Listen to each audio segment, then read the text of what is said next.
We all know that burning gasoline for transportation contributes significantly to an oncoming global calamity, climate change.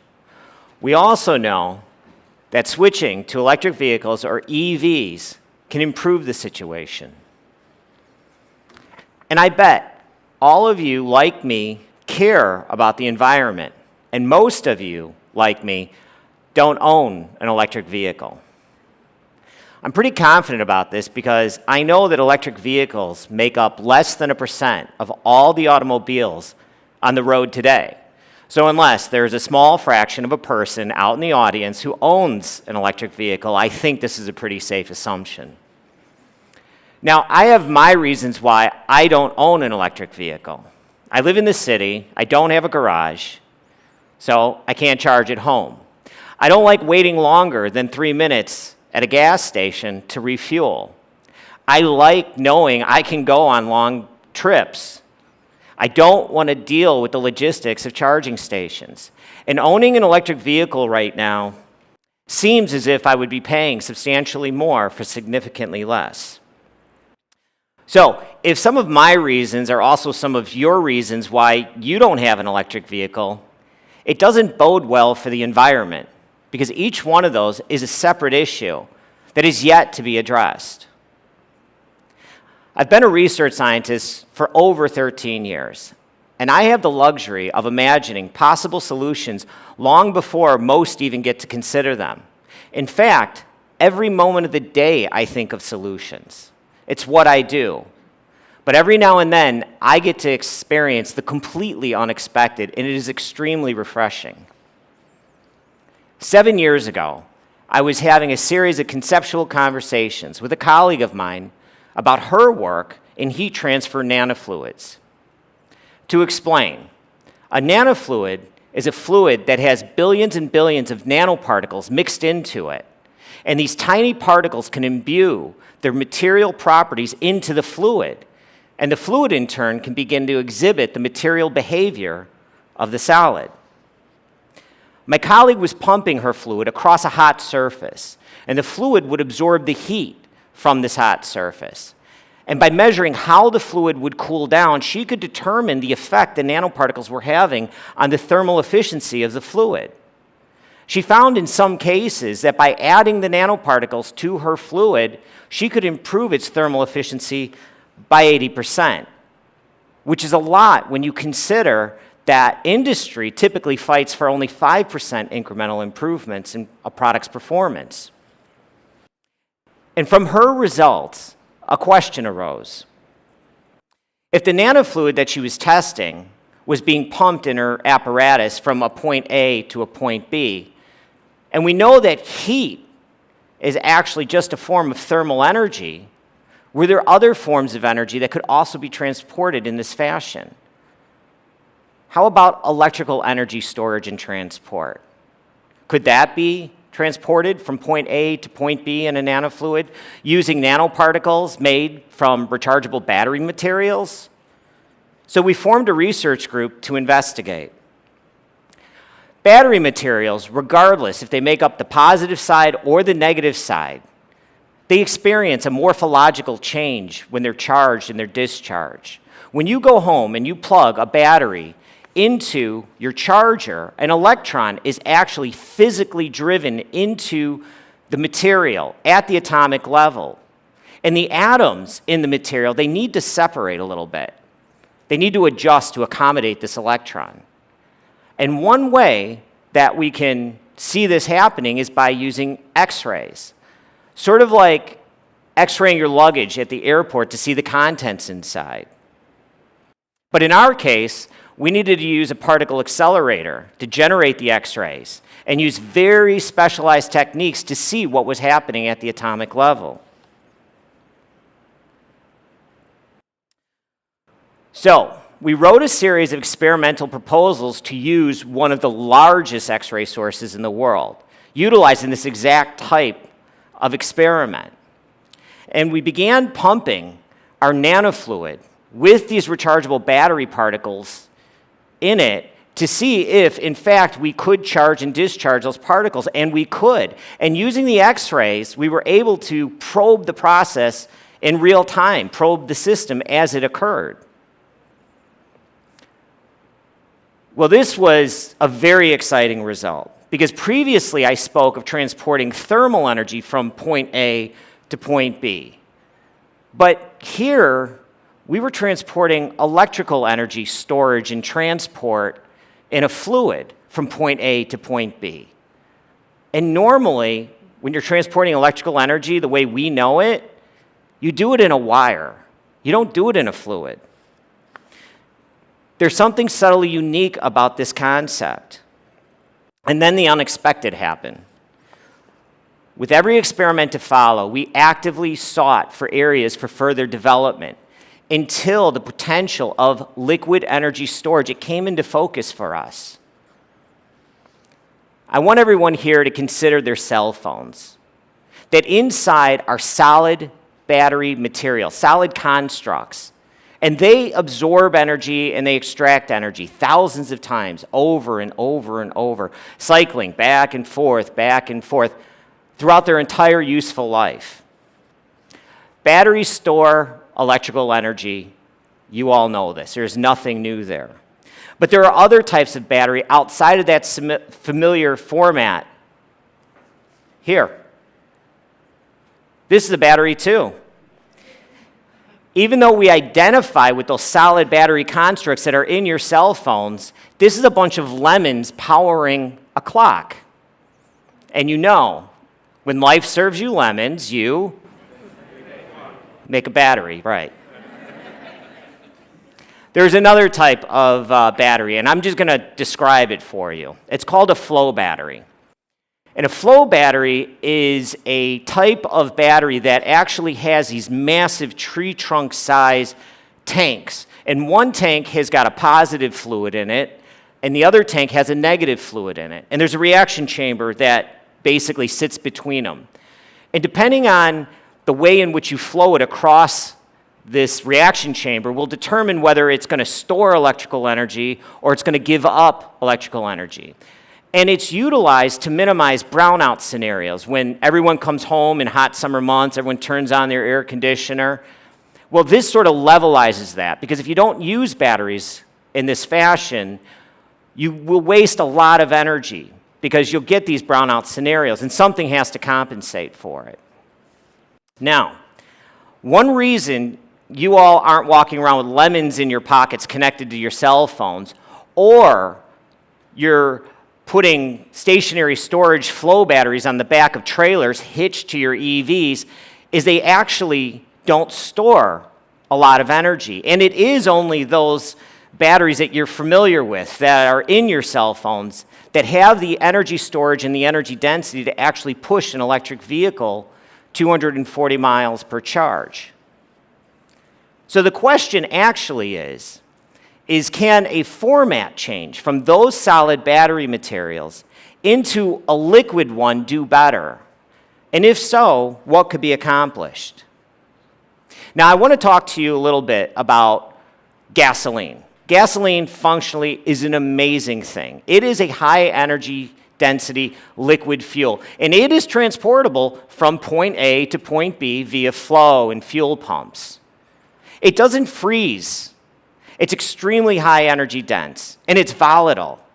All you need is a spark to get out its energy, and it can store a lot of energy in those chemical bonds. It's one of those materials that if nature did not supply gasoline for us, we would want to invent something this good.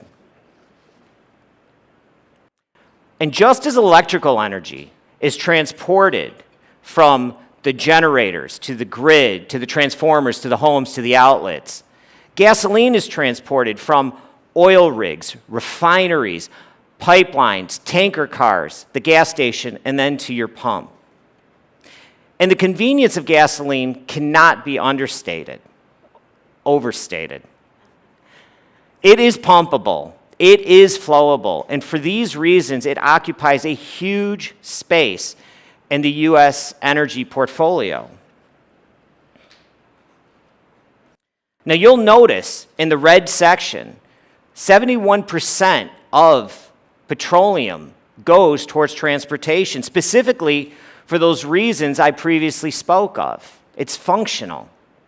It's hard to imagine anything other than the 3-minute refueling. It's hard to imagine anything other than gasoline's reliability, other than gasoline's relatively low cost. There is just one glaring modern 21st century issue, and that is burning gasoline for transportation is responsible for 30% of all CO2 production, and CO2 causes climate change.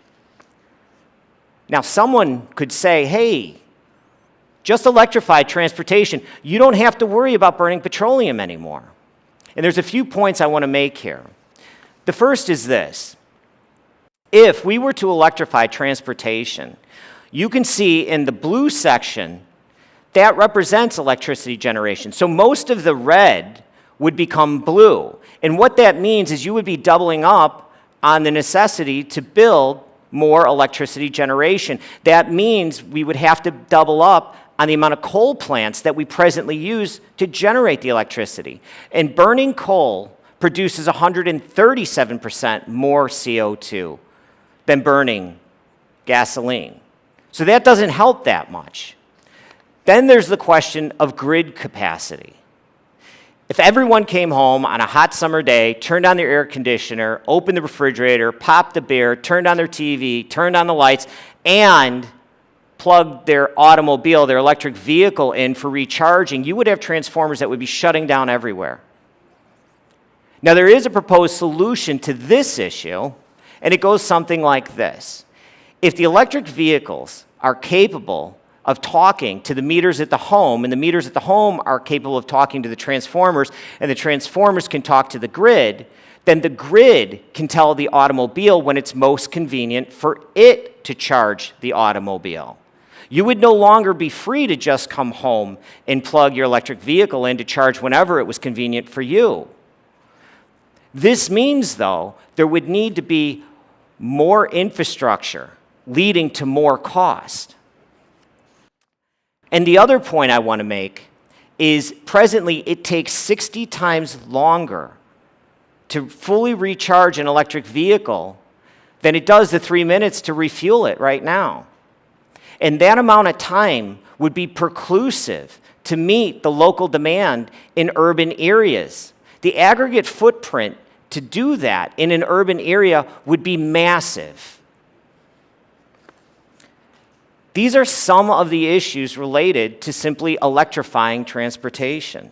Electrification, it faces headwinds from infrastructure issues, consumer issues, and strategy issues. However, at approximately 8%, so 8 out of every 100 people, if they owned electric vehicles, a business argument could be made to produce them, and companies would make a profit producing them. In order to combat global climate change, you need closer to 50% EV penetration. 50 out of every 100 people need to be driving an electric vehicle.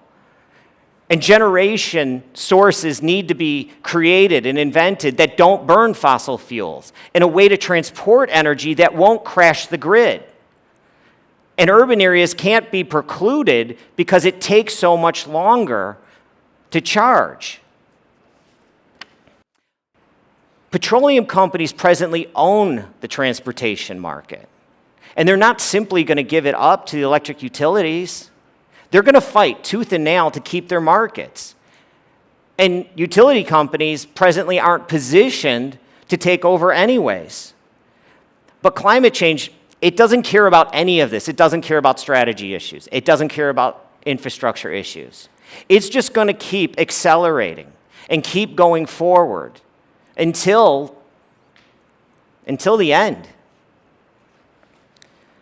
Now, imagine a different possibility where batteries are made of high energy density rechargeable fluids. And large tanks can sit at solar farms and wind farms, and the fluids could be charged on site and first transported by tanker car, rail car, and depots to refilling stations where one can imagine electric vehicles simply pump in fresh, charged liquid and pump out the discharged liquid to be recharged at the station or wherever and whenever is most convenient for the infrastructure that we already have. Does this solve many of those issues? Does a format change from a solid into a liquid address this issue? Does this scenario give oil companies the impetus to pivot because they can hold on to their markets? They have the technological advantage already of transporting liquid fuel. When we began this work, this was not what we were going after. We were simply following the breadcrumbs, studying the basic nature of this new liquid energy format. Only after we proved the concepts in our early experiments did we begin to understand the potential of what liquid energy storage actually is. Can we make a high energy density battery, a composite liquid, have the same low operational temperatures? Can we make it flow with pumps and transport it in that fashion? Yes, and we've patented the technology and we've shown it in all its pieces. A nanoelectrofuel flow battery is a stable nanoparticle suspension of the same high energy density materials that you are already familiar with, that are already in those cell phones. They're already in mass production. They're already utilized around the world. They're already used to combat global climate change. A NEF battery is a type of battery that attempts to merge the solid formats into the flow battery formats into one singular functional form. This is how we see it. The transportation of electrical energy without a grid in a fluid not only addresses the core issues, but it fundamentally occupies the same space as gasoline. No longer do grid structures need to be built to the solar farms and the wind farms. Instead of oil being pumped from the ground and into pipelines, wind farms could be pumping energy into pipelines. Instead of pumping gasoline into internal combustion engines, pumps could be pumping electrified fluid. Energy storage decouples demand from generation. And NEF type of technologies, it decouples the energy transport from the grid. None of this potential was sought. None of this overarching vision was predetermined. A simple change of format from those high energy density materials that you are all familiar with into just a liquid nanofluid opened up an entire area of application, innovation. When we started this work, we simply did it because we were curious. Now we're going to build it. Thank you.